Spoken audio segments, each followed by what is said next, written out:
Page 56. Relationships and interactions among members of an ecosystem. Recap Section A. A community is made up of all the populations of different organisms living in a particular area. Section B.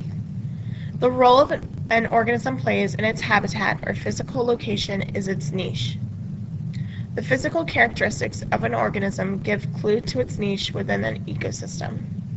For example, muskrats are rodents that have rear webbed feet for swimming. This characteristic allows them to move in the water where they can get mussels, crayfish, and fish.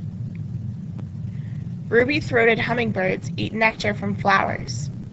They are suited for this niche because their needle-like bills allow them to reach back into long flowers.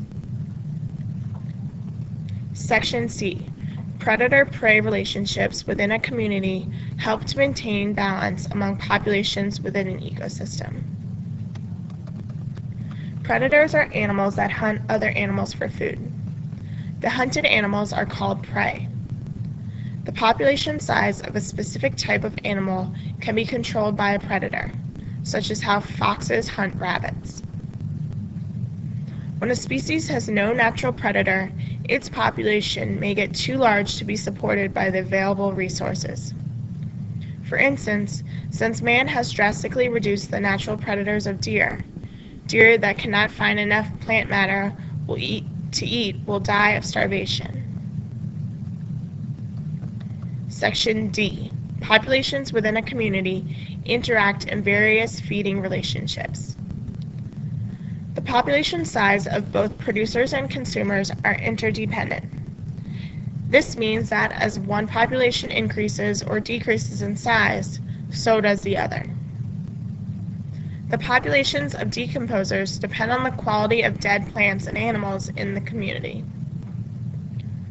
Section E. Competition occurs between populations within a community to obtain resources. For example, walnut trees produce toxic chemicals that kill other trees with which it competes for resources. Section F. A balance among populations within a community is sometimes accomplished through cooperation. Plants and bees cooperate. Plants produce pollen, which is collected by bees. The bees use the pollen as a food source and spread the pollen as they travel from flower to flower. Spreading pollen helps the plants reproduce over a wider area. Section G. Symbiosis, which means living together, is any close relationship between two or more different species. Symbiotic relationships among populations contribute to the balance within the community. Mutualism is when both organisms benefit. Commensalism is when one organism benefits and the other is not negatively affected. Parasitism is when one organism benefits and the other is harmed. This concludes the relationships and interactions among the members of an ecosystem section.